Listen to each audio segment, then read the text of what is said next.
everybody. Good morning, good afternoon, and good evening to wherever you are in the world. I am Alethea, and I do membership engagement with PATA. So today, I'm very happy to welcome you to our PATA Career Development Series webinar, Maximizing Data Analytics in the Hospitality Industry. So today, we'll be focusing on the relationship between data analysts and hospitality and how we can maximize it. Some key questions that we will tackle today are: what are the bright spots for 2022?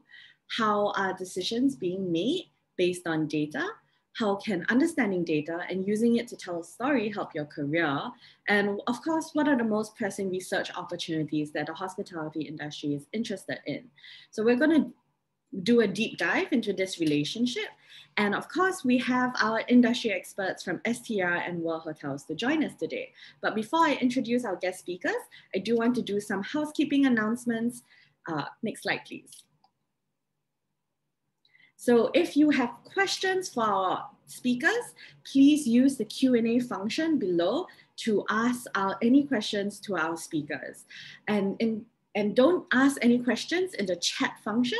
The chat function is there for you to introduce yourself to the group, to introduce yourself to the speakers, and really connect with each other while we are doing the presentations. So next up, we also have the agenda for today and what we will be covering today. I'll be introducing our guest speakers next, and then we will have a presentation from STR by Steve Hood, and then we will have a presentation from WorldHotels by Mel Gunn. After that, we will have a panel discussion and Q&A section, and then we will conclude this webinar a little bit after the hour. Each presentation is 20 minutes long, and it's jam-packed with interesting facts, and helps us understand better the relationship that we need to understand between data and the industry. Now on to introductions. So may I please welcome to stage Steve. Steve Hood is the VP Research and Founding Director of STR Share Center. Steve is a Senior Vice President, and he's been with STR for 17 years and was involved in the original development of the STAR program. He has also played a major role in the historical launch of programs that incorporated daily, group, and transient and international data. And right now, he's currently responsible for research-related activities at STR, while helping to manage STR's relationships with other major organizations. So Steve, thank you so much for joining us. Would you like to say a few words to the audience? Alethea, thank you very much, and it's great to be with you. Audience, it's great to be able to spend time with you and share. I'm going to go ahead and share my screen now. And hang on. Let me just introduce Mel as well before we okay, great. hand over to you. So sorry. Thank you. No. So we also have Melissa Gunn from WorldHotels APAC. Melissa is the Chief Commercial Officer. There she is. Thank you so much for joining us today, Melissa. She leads the development of global strategy and commercial opportunities for hoteliers within APAC region.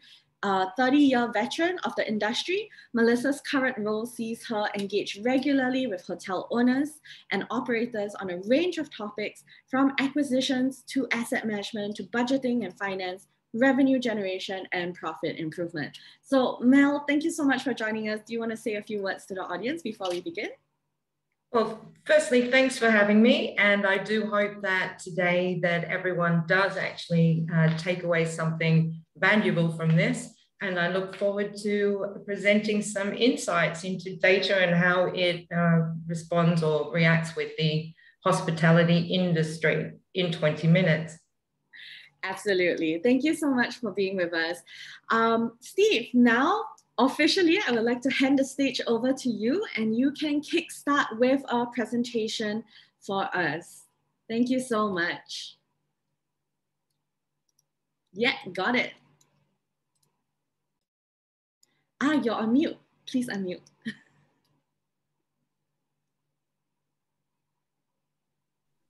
Everybody has to do it once. Today, what I'll be sharing is an AsiaPac hotel industry update, but I'm going to have some special focus. We're going to look at bright spots. We're going to look at research opportunities, and then classroom impacts. We know there's a lot of professors in the audience, and so that's sort of our focus today.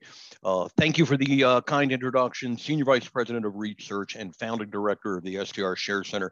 And that's my email there. If you have any questions or if I can be of help in the future, please don't hesitate to let me know.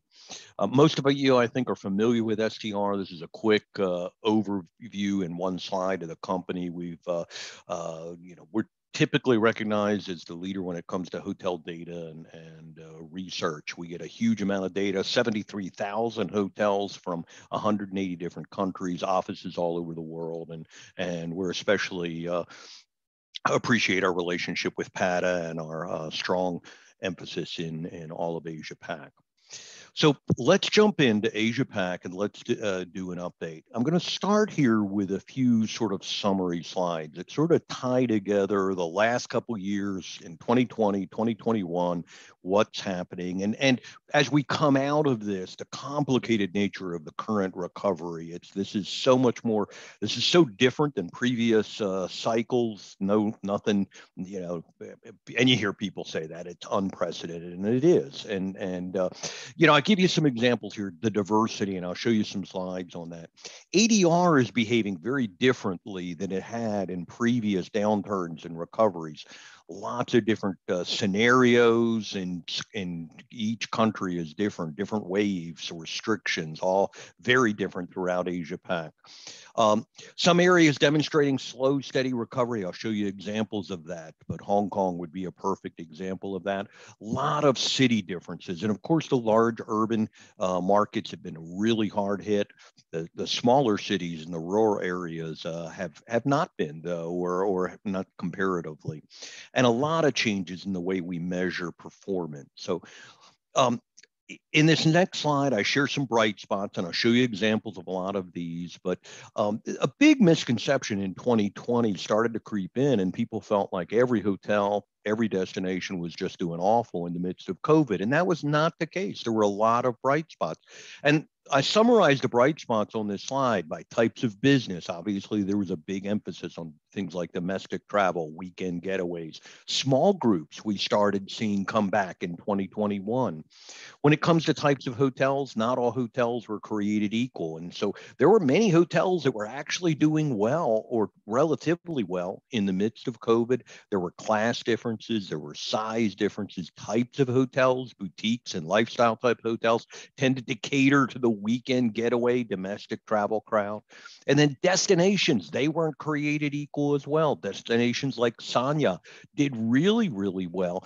They broke all the records in 2020 in the midst of a pandemic, and because it was a place that the folks in China could get to, a short haul flight, and it was open for business. Nobody had to leave the country. And of course, outdoor tourism had a big emphasis as well in the midst of COVID. So a lot of bright spots. And now as we end 2021 and start into 2022, these are some of the things we're seeing, and I'll show you some slides that go into that more.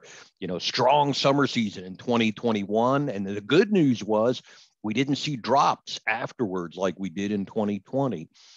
Success of certain events, the Dubai Expo, and comparatively, the Tokyo Olympics had a big ADR bump, not the occupancy that they expected. Quicker recoveries after second waves. We see business travel slowly returning. Now we can look at that by looking at the weekday numbers. And when weekday occupancies start coming up, that's the business traveler getting back.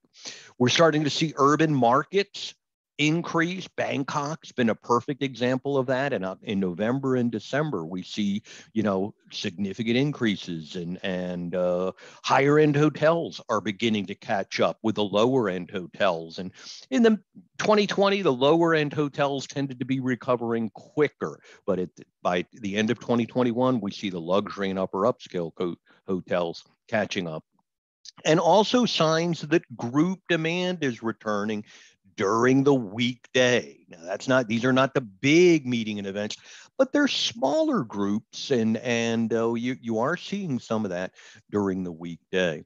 So let's jump into some slides and take a quick look at some of the examples here. And here are some of the major countries in AsiaPac. Where did they end by 2021? And you're going to see a fair amount of diversity. Like I mentioned before, you're going to see, areas like Singapore in the 70s, but a lot of that is quarantine business. Then you're going to see mainland China in the 50s, New Zealand in the 50s, Hong Kong and China, Hong Kong and Macau in the 50s as well. You're going to see a fair number of the countries in the 40s, India, Japan, Indonesia, and Australia. So, all over a little bit when it comes to 2021, and here we're looking at 2021 year-to-date occupancy.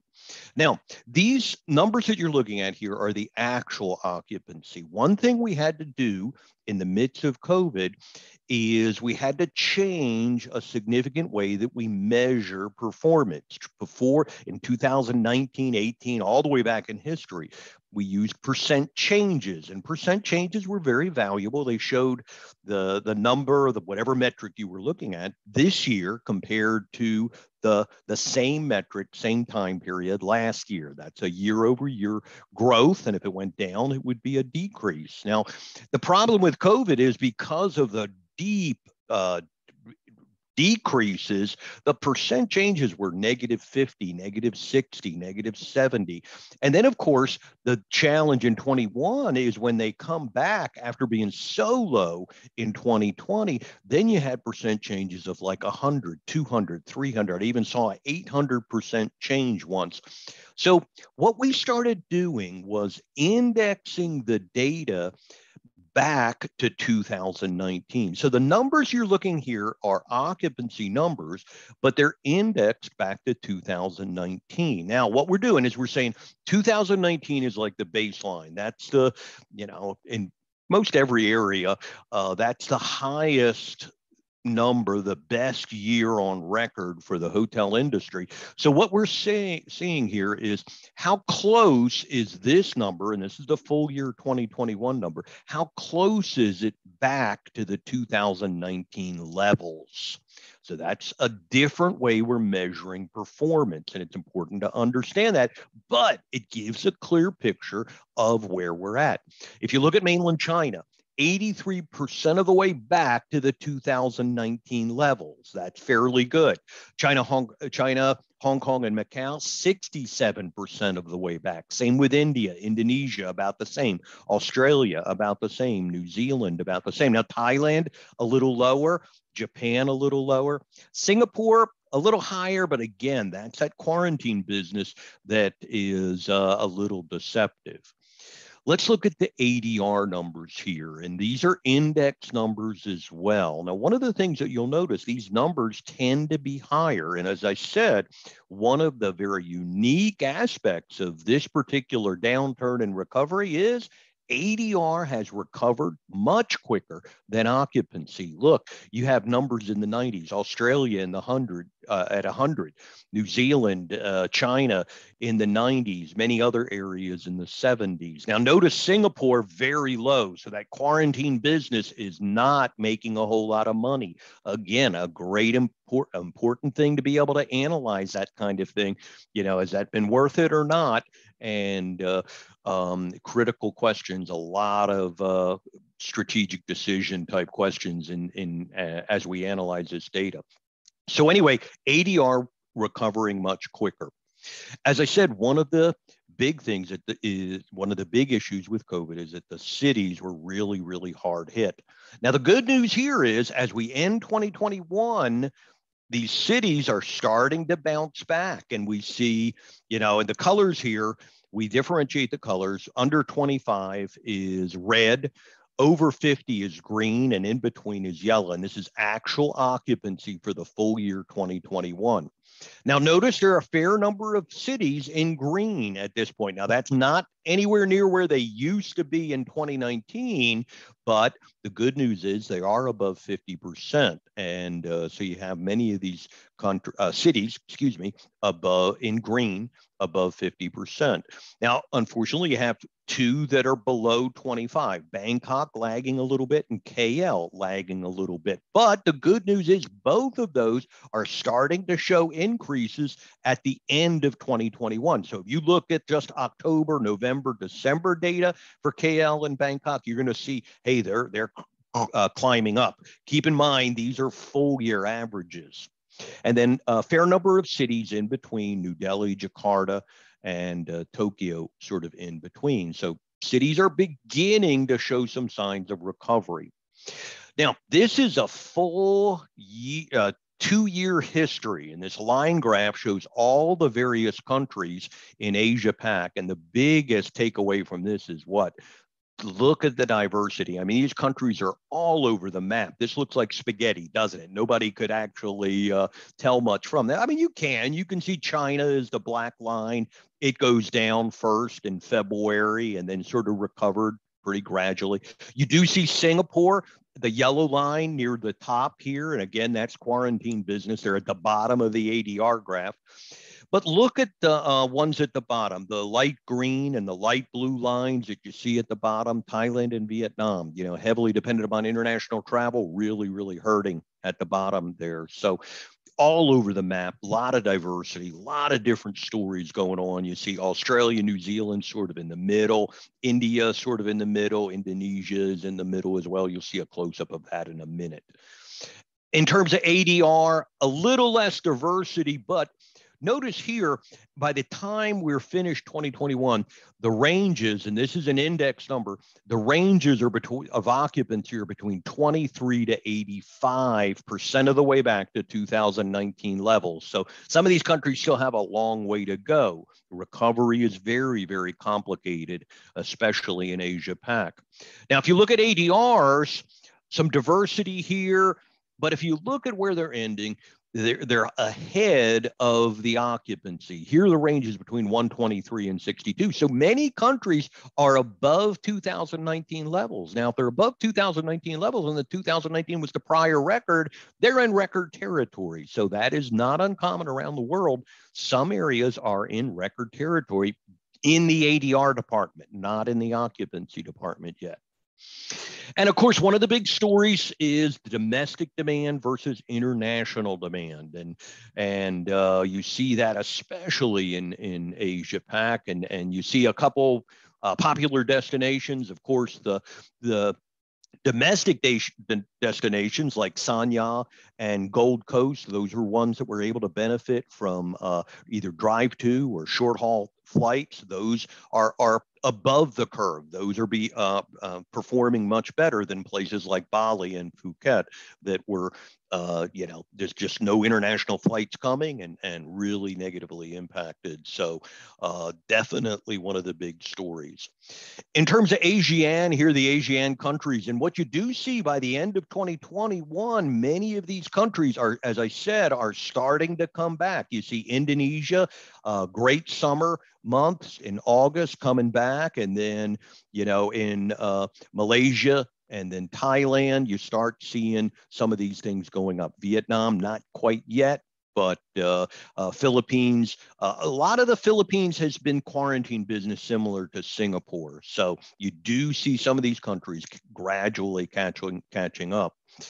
I mentioned this before. India had a first wave in 2020. Look at the second wave in 2021. That was in the news. We all saw that. But then the bright spot here is look how quickly they recovered out of that second wave. And that's great news, definitely. India is sort of back on track with that prior trend. Here we're looking at OCC, ADR, and RevPAR over the time period. China really had a bumpy road, and this shows all 3 years in China. The gray is 2019. Then the light green is 2020. You see the drop in February. The pretty consistent recovery for 6 months in 2020. Then sort of plateaued. Here's the holidays, Golden Week in October, actually exceeded 2019 in 2020, that holiday. And then though it goes through a second wave, and here you see the dark green in 2021. Here's wave number 2, and then a rebound. Here's wave number 3. Here's wave number 4. Now we're coming out of wave number 5. Bumpy road, and that's been tough in China. But it is coming out of that now, and hopefully no more waves. That's a quick update. Now, if I did not cover the area of the world that you were interested in, drop me an email. I'll be glad to help. Only had 20 minutes, had to be quick, and go through a lot of this in just a little bit of time. But one thing that we definitely wanted to talk a little bit was analytics as it relates to research opportunities and classroom impacts. And when it comes to research opportunities, I was at an industry conference recently, and industry leaders, spoke about the fact that the industry is really in uncharted waters in this particular time period. And that's, so true, and such an opportunity for research, for the professors in the audience. It's really an opportunity for you to do research to benefit industry. What an opportunity to bridge the gap and work together. Industry, there's a lot of questions out there, and I just started listing some of the most obvious questions that come to my mind when I think about research opportunities. I grouped them in different areas: traveler behaviors like weekend getaways, shorter booking windows. Mel and I were talking about the fact booking windows that used to be 30, 60, 90 days out. Well, now it's 7, 14, 21. Think of it, pent-up travel. We're all locked in our homes. We have an excuse to get out. Next weekend, let's go, and out we go. A totally different travel behavior.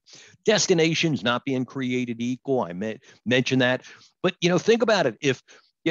If Mel has a hotel in a big urban destination, nobody's feeling safe about going there. That hotel has to sort of reinvent itself, and how does it attract the weekend getaway crowd, and what's working? You take somebody like that who has a big portfolio, an industry leader who has a big portfolio. It's like a war room mentality. Which one of our hotels are doing well? What are they doing? Okay, let's try to get the other hotels on board with that. Destinations, a lot of things worked. Quieter beaches, the emphasis on outdoor tourism, and all hotels not created equal as well. Hotel operations have changed. So I list a lot of different research examples just to get you thinking about what the opportunities are. Innovation, thinking outside the box, the staffing challenges and how to overcome them. Revenue management, significantly impacted. If I'm a revenue manager in one of Mel's hotels, if my hotel had 200 rooms, I used to be able to count on being able to sell 200 rooms. Well, now with staffing shortages, I have to be on the phone with operations, say how many rooms we're going to clean tonight. And it's a totally different situation. Meeting and events 2.0, how is that going to come back? And what are the changes, and what are the implications for hotel operations? So lots of opportunities. We help folks do research, hotel companies, consultants, and of course, professors. We make our data available for academic research. That's what I do. That's the hat that I wear. So we'd be more than glad to talk to you. We have lots of different types of data that we make available. Our data has been used in countless number of academic research articles, over 500. Now, these are articles written by professors in peer-reviewed journals. As I said, we're working with the Share Center is 10 years old. It's working with nearly 1,000 universities in almost 100 different countries all over the world. Classroom impacts, when we launched the Share Center, we never thought we just sort of caught the wave in terms of the popularity of analytics. We launched back in 2012, we launched a certification in hotel industry analytics. Some of you recognize that by the CHIA. We now make that available to industry professionals, but we also make it available to universities. So we provide a professor at a university all the resources they need to be able to present this training to their students and then have their students certified. It's an industry recognized stamp of approval that students can put on their resume. And our goal is to make your students look like rock stars when they get ready to graduate. let me know if you'd like any more information about any of these. These are the schools in AsiaPac that are offering the CHIA. The CATA is an advanced version of that. And that's a real quick industry update and a little bit of an emphasis on research and analytics. Hopefully that's helpful to everyone. Thank you so much, Steve, for that amazing presentation. It was really interesting to see the different stories that the data trends were showing us across the region and for different cities. It was great. And as well as all the programs that you have to offer. Thank you so much for that as well. Mel, I'd like to invite you to turn on your camera and unmute yourself and come back on stage to tell us a little bit more about the relationship between data and hospitality from your point of view. Well, that's a very, very long question, and I'm hoping that I will be able to help answer or at least give some insights today. So Steve talked to a lot of great data, and we do love data. And one thing that is very, very important is data is extremely essential in our industry. So it's more about how you're going to interpret it. So today I'm hoping to give you a bit of a look on the evolution of data and what we can now access, some of the pitfalls, and hopefully how we can actually use that to our advantage in the future. So before we do that, we probably need to determine why we use this. And if I can see how I can get my slide to work, that would help. There we go. So first of all, what we need to understand in the hospitality industry is how data is used to our advantage. What do we use it for? What is the purpose? So here's 4 primary reasons that we use data. One is obviously to drive business strategies, and there's a lot of them. One very important one is obviously customer acquisition, retention, and satisfaction, especially in the retention part. I'm not sure, and you probably have seen data on this, that to acquire a customer costs you way more than to retain one. And obviously in that mix is being able to measure the value and the satisfaction that we're giving them. The other is obviously resource optimization. Are we putting our resources and focusing them in the right places at the right time? Very similar to revenue management, but based across an entire key set of business units. And of course, the biggest one is future strategic planning, both short and long term. How are we going to execute the strategies we need to reach the goals that we have determined, both short and long term, to achieve our purpose? So in saying that, who are the stakeholders? If we don't know who they are and we don't know what drives them, it's very, very hard to support with data science and even the economists. And believe it or not, data science and economists are now key roles within hospitality. They never used to be, now they are. You will find many, many groups that now have this as a specific division offering support. And one thing you'll notice there is that these people are responsible for somehow understanding and applying data as it needs to for every single stakeholder in the organization. So as you can see, we have property level, which will cover anything and everything. This is just an example. And data is specific to every single one. And it also moves to achieving the goals that you're setting for it. It's a responsibility of the team of data analysts, scientists, economists, to deliver the information and the recommendations to each of the key stakeholders within the organizations and the industry. But the big challenge is, how do you get all that data across all the business units?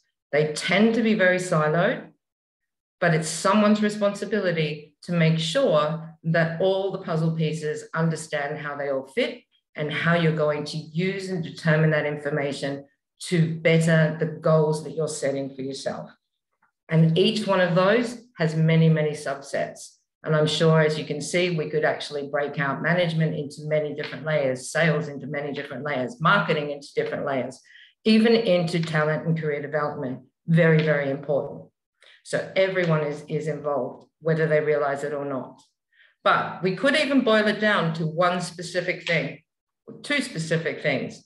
Really, what we're looking at with data analytics is risks and opportunities. It's that simple, and data matters. So for opportunities, we use data to identify and predict and to harness any opportunity that's out there, especially the predictor part. And we also use data to warn us or to help mitigate potential roadblocks along the way, because all we're trying to do is deliver and execute business strategy on a constant basis. Now, I talked about the two, but I want to focus on the one. This is about risk. And as you saw before, we had opportunity and we had risk. And often when we're setting the goals that we want to achieve in the business strategy, the one part that seems to not be focused on as much as it should is the risk. And as you see, and thanks to HBS for this, here is pretty much a look at the different types of risk that you can have within an operation, within a chain, within an asset management level, with an owner level, or even with a financial level.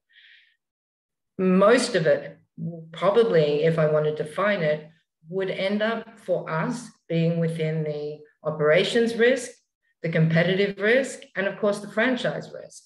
And what do those ones actually define as? Well, operations risk is anything that's going to stop you from executing what you need to at a day-to-day level in order to achieve your goals.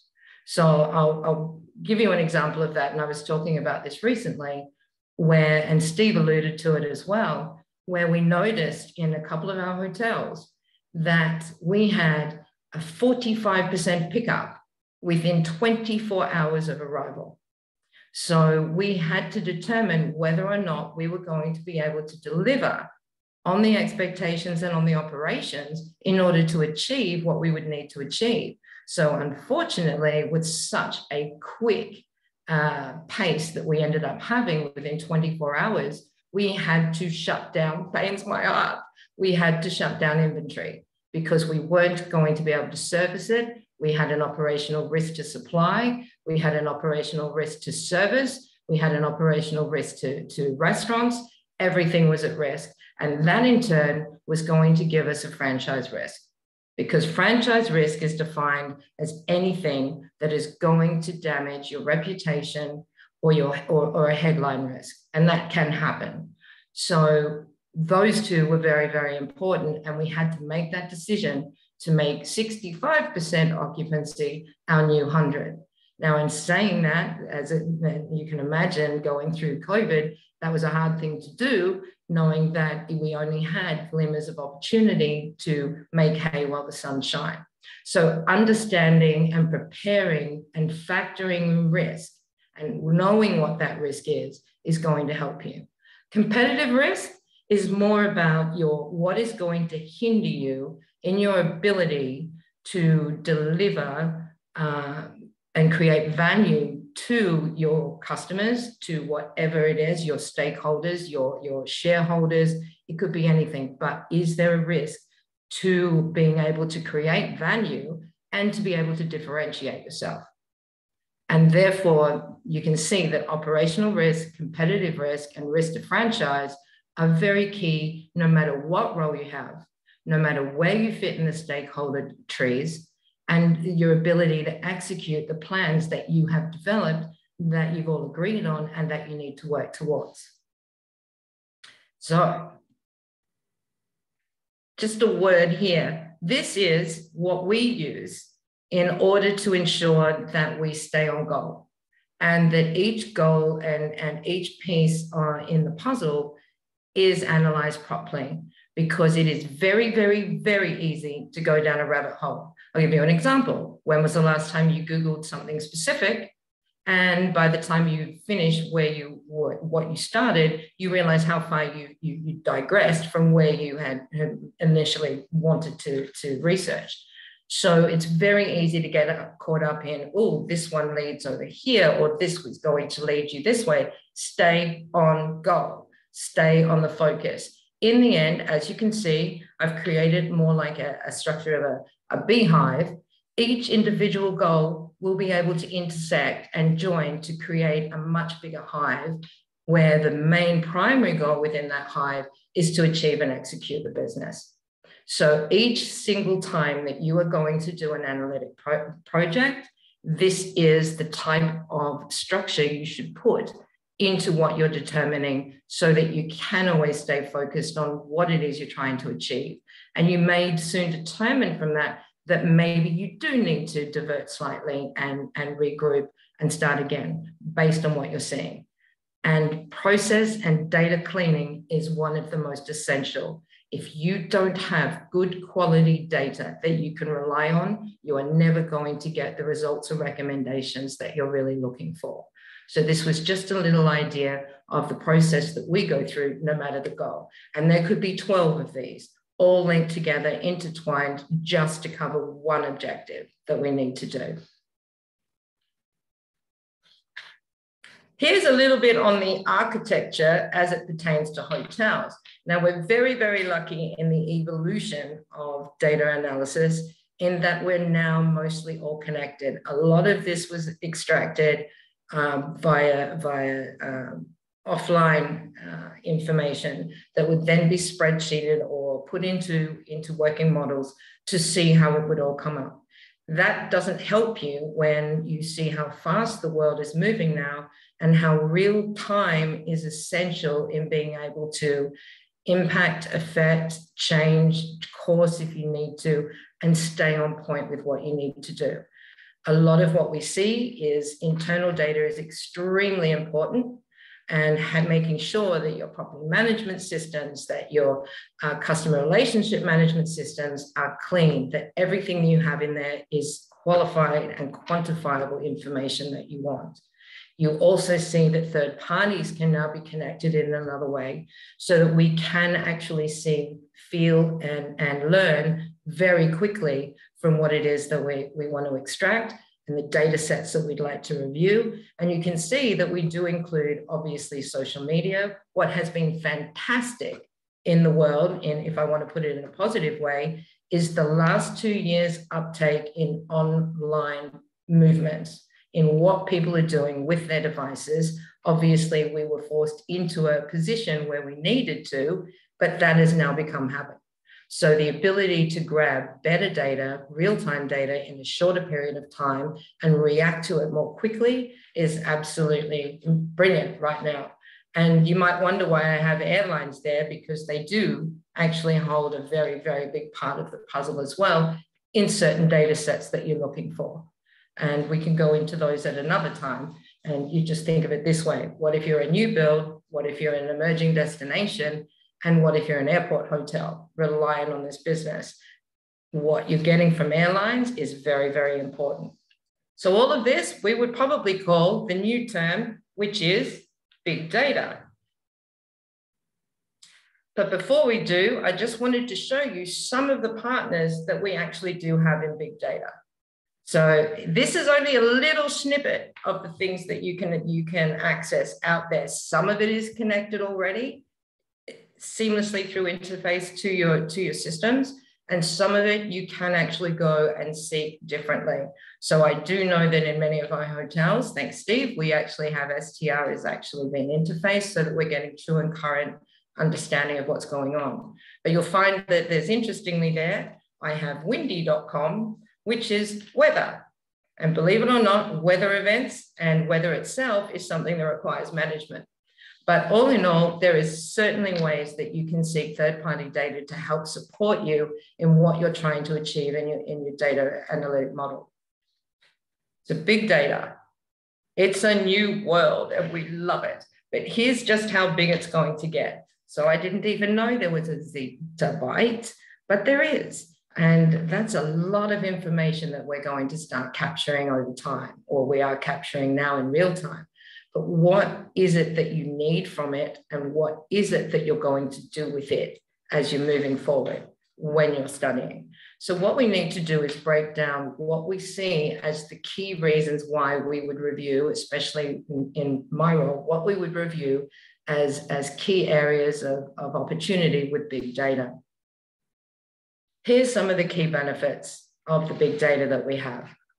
So as you can see, ones that stand out for me are obviously planning and forecasting ability, the ability to predict trends, very, very important, because trends are evolving faster than you can print a piece of paper. How do we service our customers better? We get better information on that.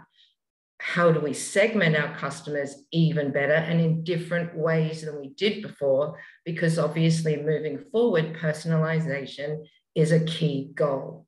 And obviously for finance people, being able to repurpose or be more effective in your operating and capital expenditures needs work as well. So we're able to really jump in now, and what used to take maybe 2 or 3 months to determine, we could do in a week if we put our minds to it, based on the fact that we have real-time access to what's going on now. And there's less hypotheticals having to be done and more being able to qualify information or statements in the hypotheticals that we might have had in our heads from the beginning. Just a quick word on one of the most exciting developments in big data, and that is AI and machine learning generated data. The amount that an AI and machine learning can do is amazing. And it's only in its infancy in the hospitality industry. Machine learning's been around for a while. Well, let's look at revenue management systems. But how has AI evolved to help us in our day? And I think it's quite scary to think the amount of data that is going to be generated by machines is going to outstrip humans very, very soon. So what we'll do with that, who knows? But it is going to play a more pivotal role. And the two key areas is opportunities that become more compelling, the more data that you have, and that it plays such a pivotal role in being able to analyze trends into predictions and helping to take corrective action very, very quickly, or proactive action if that need be. Now, I'm going to have to scoot along because I think I'm going to be short of time, but I did want everyone to understand how big data is so important in a hospitality environment. So let's just have a look at a couple of thoughts. And I'm going to go old school, and then I'm going to leave you with a thought of what we need to look at as we move into the future, and what is a very, very big focus for nearly everyone in the hospitality industry. We're going to have a look at a country market performance report, and I want you, and I'll make it easy for you, to have a look at Osaka, Seoul, and Taipei.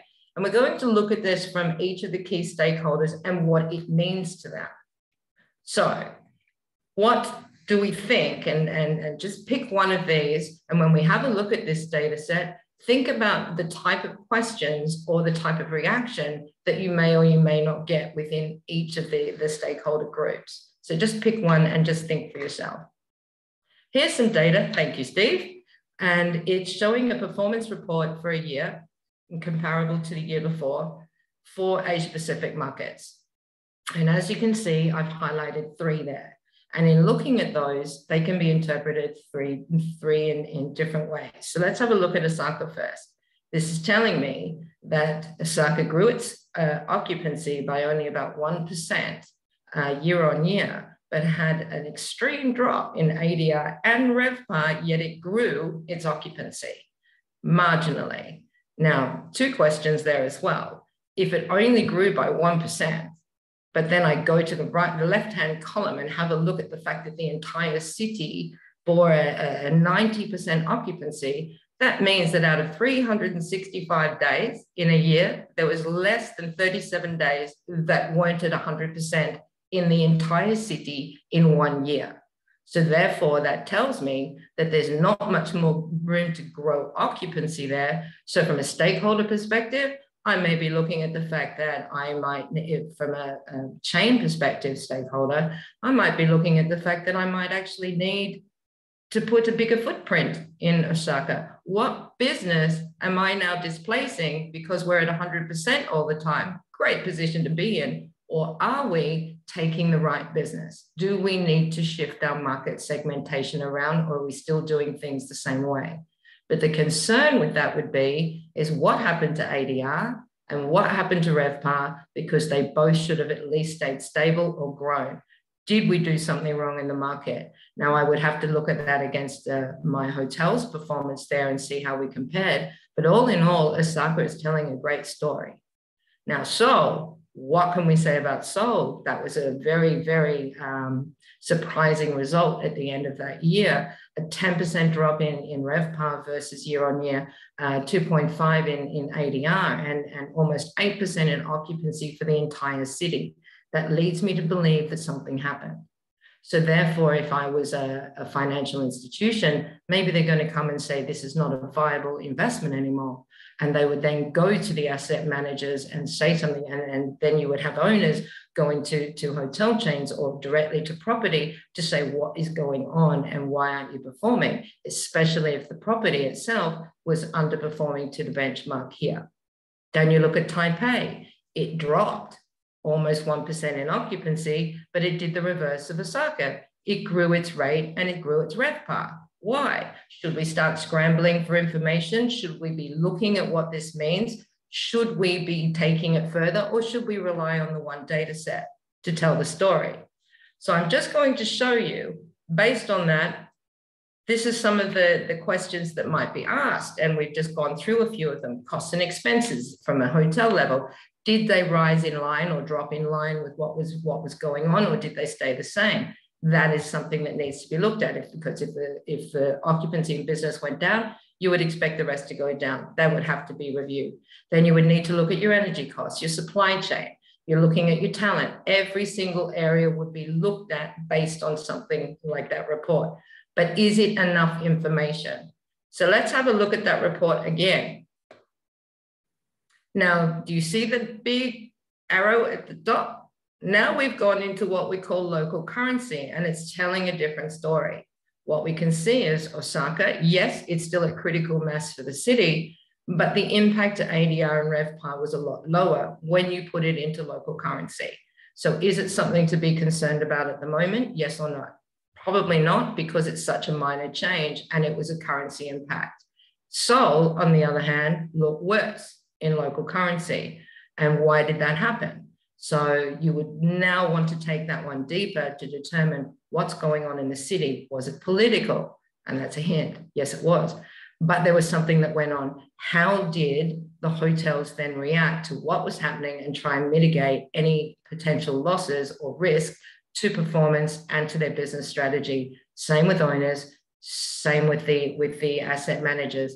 Same thing will happen. They'll all review what happened in Seoul. Did we factor this into the equation? Do we need to review this for future? How long is it going to stay like this for? And when do we predict it's going to turn around? And Taipei, the question I'd be asking Taipei is, that was all currency. If you remember, Taipei had a growth in ADR and a growth in RevPAR, but in real dollars, in Taiwanese dollars, it did not. So I would be not congratulating the hotel that was performing better than this or at this benchmark. I would want to know what was going on. Now we can see it was a currency impact again. The USD became a lot stronger, so therefore the buying rate started changing when it came into local currency. So that was just a very quick one, because I know I'm running out of time. But I just wanted to spend a little bit more time with you. But that was just an example of how different stakeholders will read and interpret data differently. And can you rely on one set, or do you need more information? How far do you need to drill down to get an accurate assessment of what's going on, and then move and course correct where you need to? So this is the last one that I wanted to leave you with. So consumers. This is going to be the be-all and end-all of what we focus on in the coming years in hotels. So we need to actually understand a little bit more about what is happening with this environment, because remember, what was one of our key strategies and why are we in a hospitality business? It's customers. So if we don't put them first and foremost into our minds to retain, to acquire, and to satisfy, we are going to be challenged moving forward. So one of the things we need to determine, and I'll give you an example. Here's some word clouds that have come recently. And you'll see a few words there that are starting to show a greater light than others. Sustainability, nomads, work-life balance, roaming, blended travel. These words are starting to appear everywhere in word clouds, or even when we're surveying normally. What do we do with this information? How are we, again, go back to risk, going to mitigate competitive risk based on what we're seeing on this screen? Because it's a big deal, and it's not something that can be fixed overnight. what is going to be, how are we going to create value in the future, what is motivating the customers when they're traveling, what are they expecting when they get there, how are they behaving now, and what is it that we need to do to differentiate ourselves from the rest.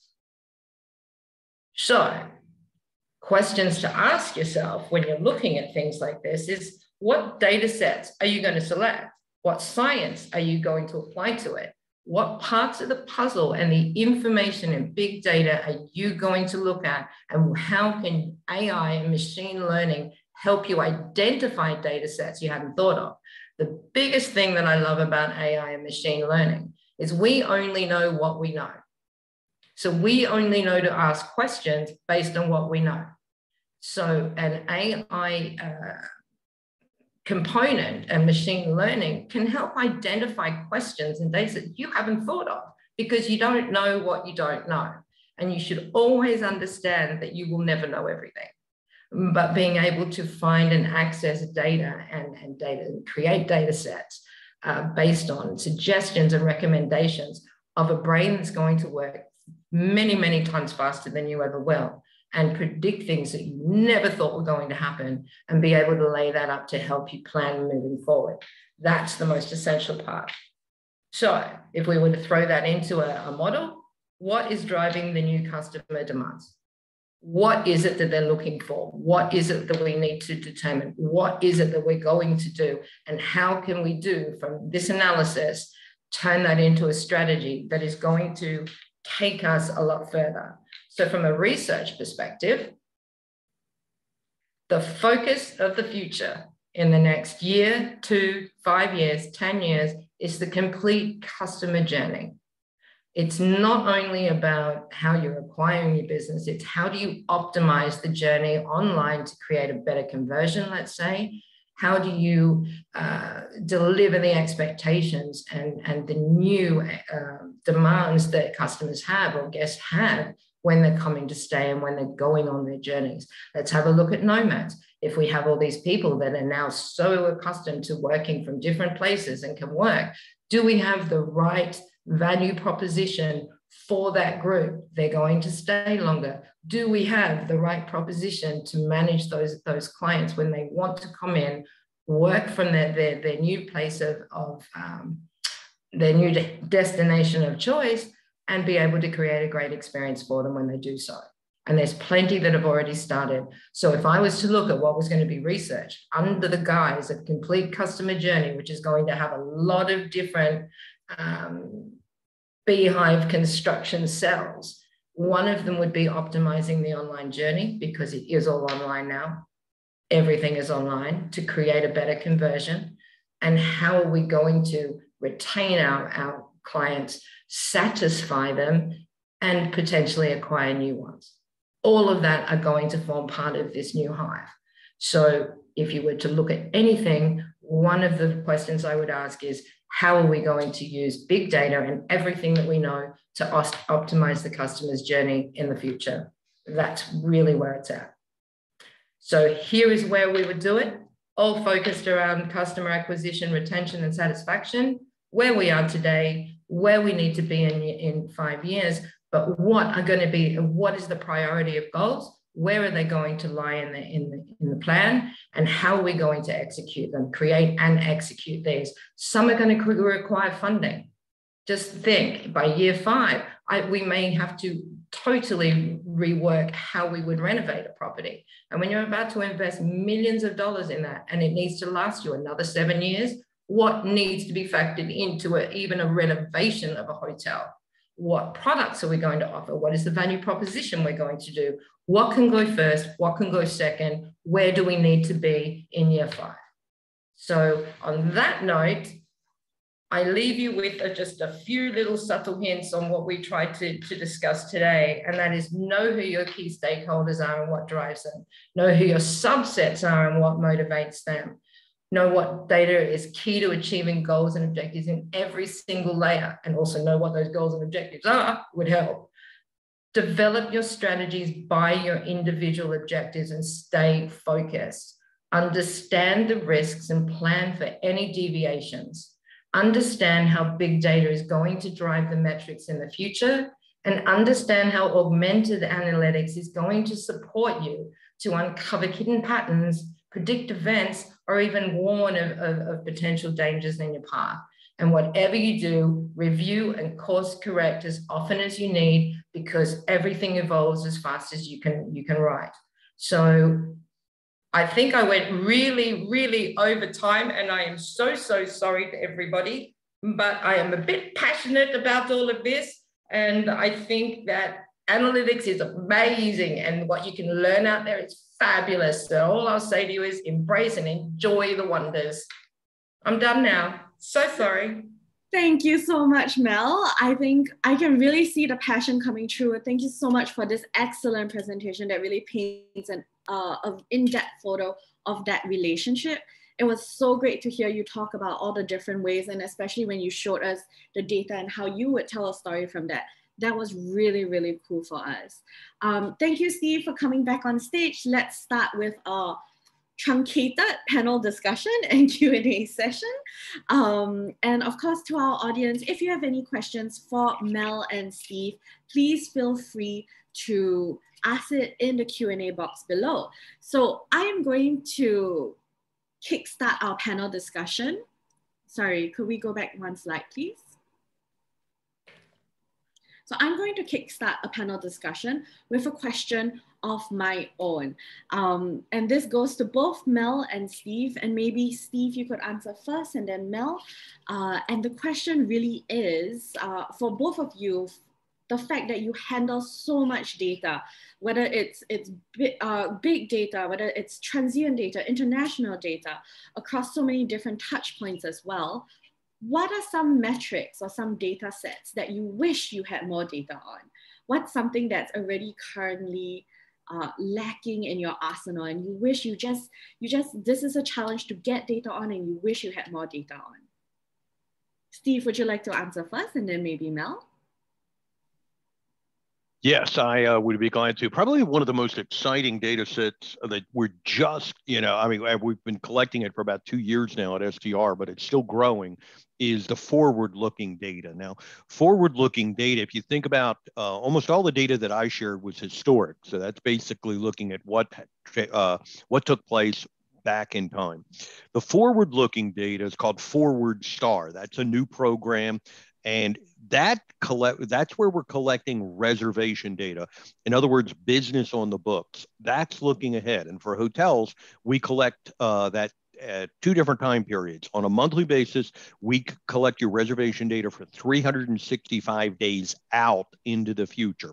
On a weekly basis, we collect it 90 days out into the future as well. And then we're doing that each week, each month, and we're looking at the changes. We're looking at the increases. That would be a pickup. And then we're, now, unfortunately in COVID, when we had all the cancellations, that was decreases, but that's not normal. Normally it's pickup.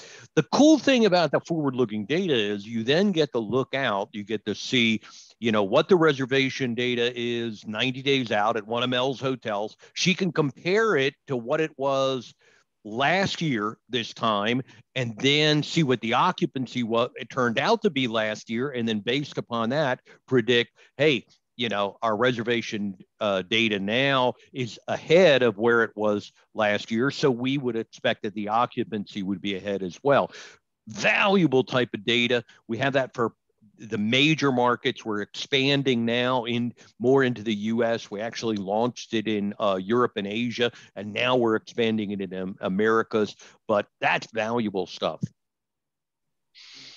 Thank you. So basically the forward-looking data and what that story will be basically for hoteliers.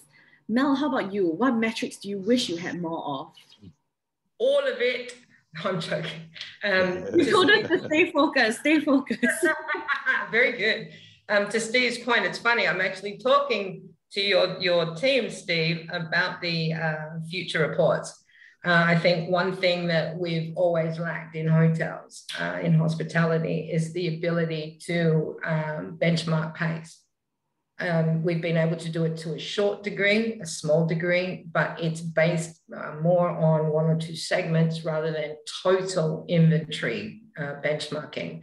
So I'd be very, very excited when it restarts again after all, because it's very hard to get the data accurate at the moment based on what has gone past. So everyone's going to look like that 800% improvement, but being able to benchmark you, because now you can actually start, instead of sitting there in hindsight saying what could have been done better, and sitting in a review with a hotel who is trying to justify their existence based on, say, those reports I showed in the presentation, where there was, trust me, there was a lot of conversations going down, a lot of defense. And it was like, you don't have to defend yourself. Did you actually go and check the data under the local currency and have a look? You don't want people to spend their time and energy in defense. I'd rather them spend it in offense, being proactive. So if they can see that they're not picking up according to market, according to the benchmark reports, then hello, wave the flag, start putting your hands up, calling out to your regional offices, talking about what initiatives that you could take to stimulate that again. Or, and I think that's very, very important. From a consumer perspective, I sort of led that to that as well. How do we take all that big data and find appropriate data sets that are going to cross all stakeholders without having to rewrite the page every day, or finding a way, and it's not as easy as just pulling an SQL query report, but being able to do real time saying, well, hey, I would like to have a look at data set A, B, C, and F to determine this, and knowing we had predefined sets that made sense across different metrics that we wanted to evaluate, because we don't know what the future metrics might be. Have a look at the way, and yes, 30 years, but have a look at the way things were transacted. I remember, okay, people on the call, you may or may not have remembered, where people sent you a letter to make a reservation. It came in the mail with a stamp on it, and you responded to that in time, right? Yes, I know. It did happen. And then we created the telex machine, and then the fax machine, and then the emails, and then now it was all online and nobody even had to talk to anybody. They could just do it there. So I think it's a case of saying that evolution now is faster than it's ever been, except for the Industrial Revolution. So we don't often know what it is that we're going to need to know until we need to know it. So being able to have a team, and that's what I'm saying, it's now a team in hospitality whose entire focus is to consider and generate data points sets that could be called on at any time. And they can mix and match their beehive, let's say, the way it needs to be to answer or to hypothesize over something that might be seen, like I showed you with those word clouds. They've been growing in momentum in the last, especially in the last 12 months, big time. And how has industry taken to that? And you can imagine in sustainability and community travel, things like that, that's a very long-term picture. It's not so easy just to stick a few solar panels on your roof and say you're done, right? It's got to have more thought. Or going into the fact that ESG is going to be a major consideration of a traveler moving forward. They will not work with you unless you have your ESG policy sorted out. It used to be, oh yes, we've got a green sticker. Good for you, step one. Where has that evolved to? And that evolution's happened in the last, we still got hotels looking for their green mark, but it's gone beyond that to a total responsibility. And that's happened in the last 12 months, 18 months, I would say, in the hotel industry, as to where are you taking it now besides your recycling buckets. So stop talking now. Next question. Thank you, Mel. I think what I'm hearing from you is that there are actually a lot of challenges, right, in terms of being able to optimize that relationship between data and hospitality. And that's a challenge. And one of the challenges is, of course, having a well-trained team that's able to then respond to all these questions that management is asking and being able to pull the correct data set. So this is very related to one of the questions that have been asked in our audience by Yash Plans. And he or she would like to know, what are the risks or negatives in big data analytics? And basically, I would interpret that question as also, what are the challenges in big data analytics, especially from the industry point of view? What happens if I'm a small hotel, not part of a bigger hotel group, and I don't have access to big data? What am I going to do? So what are those challenges with regards to big data for industry that you see? And maybe Mel, you could give us a two-liner, and Steve, you could follow up with this as well. Two-liner. Well, it's a very, very good question. Believe it or not, big data is available to even small operators that aren't attached to big chains. It is available. It just might not be as automated as they like. The risk with big data is going down a rabbit hole and not staying focused on what the objective is, and picking the right data sources that are qualified data sources to help you answer or seek the learning that you need from that. So to that point, that's where I think in the future, to go back to another question, having some, as Steve has, having some courses and education around understanding what that is. And again, big data is there for everyone. But if you don't know the department or business unit that needs the information and don't understand what makes them tick and what are their key points, their pain points, you're not going to be able to service them. Yeah. I couldn't do what I do now unless I'd been involved at a frontline level in nearly every role within the hospitality industry. It certainly allows me to ask the compelling questions because I know where the pain points are or where the potential hurdles might be. So big data is absolutely available to everyone. It just may not be integrated in a system environment, but it can still be accessed. Absolutely. Okay. Maybe let me tweak that question a little bit for Steve. Steve, if that's Mel's answer for the industry, what is your answer for academia? Because I know we do have a lot of deans and lecturers in our audience today. What should we be doing differently in classrooms to meet the needs of industry with regard to these challenges that the industry is facing for data? No, please remember to unmute yourself. We would love to hear. Sorry. I actually am on the phone all the time. And I was teaching a workshop this morning to a group of master's students. This is a program done with Hong Kong Poly. And the big response that I have is giving the students the experience to work with data. And that's, one of the big goals of our Share Center program.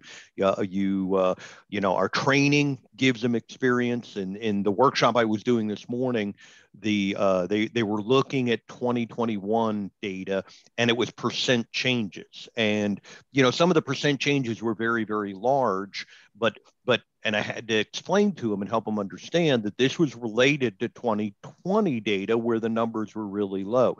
So those types of real life experiences, that's the kind of thing we try to build into our training courses. The CHIA that I mentioned before, the CATA is a certification in advanced hospitality and tourism analytics. Now, what we try to do in the advanced one is introduce the four most popular types of hospitality and tourism research. So students gain experience doing industry quality projects, a market study, an event impact analysis, a feasibility study, and an economic analysis.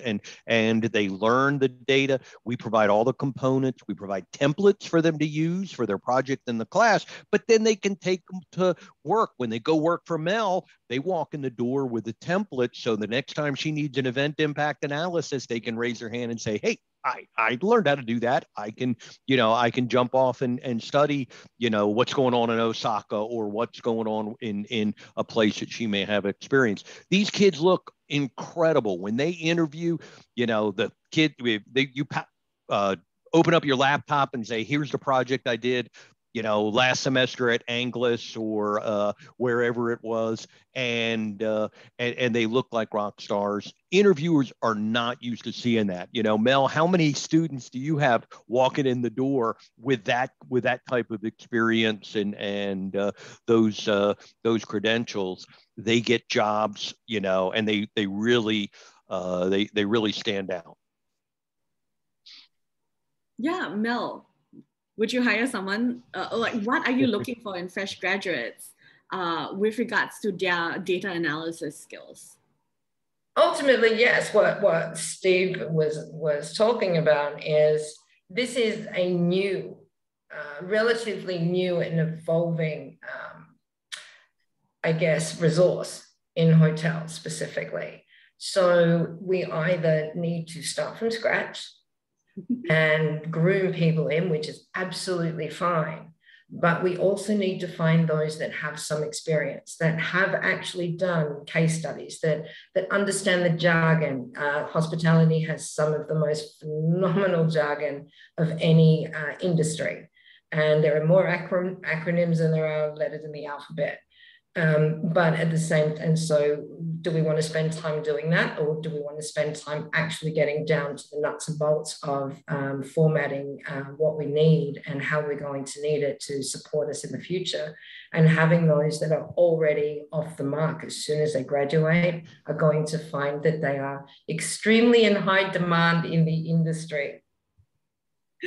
Thank you so much for that answer. I hope all the youths in the audience, I hope you were listening to Steve and Mel as they gave us calls of wisdom. And honestly, that is it for today's webinar. I'm going to close the panel discussion and Q&A session now. Thank you once again so much to our expert guest speakers, Mel and Steve. You have really opened my eyes. My mind feels a little bit blown right now because it's such a beautiful story that data can tell and be so useful as well. So it's really exciting, all those opportunities that we have out there for us moving forward into the future. So I just want to share my screen really quickly because STR does have opportunities for our PATA members, and I don't want our PATA members to lose out. So STR's training for students is highly discounted. PATA members themselves, you can receive a 50% discount off the industry price for STR's CHIA, CHIA, and CATA, CAHTA, sorry, acronyms. And also they have a free Train the Trainers program. So if you're a PATA member, please take advantage of our partnership with STR and use your PATA membership benefits well. So that is my role today as the host and moderator of this webinar. Once again, thank you very much, Mel and Steve, for your time today. Oh yes, so there are many programs that STR runs that start soon. So for example, there's one starting in March, there's another session starting in April, and you can definitely, enroll, the word is enroll for these courses to improve yourself and your staff. So the last slide, please, is just my email address. If you have any other questions, you would like to get in touch, please feel free to email me. And of course, feel free to stay in contact with PATA throughout the rest of the year.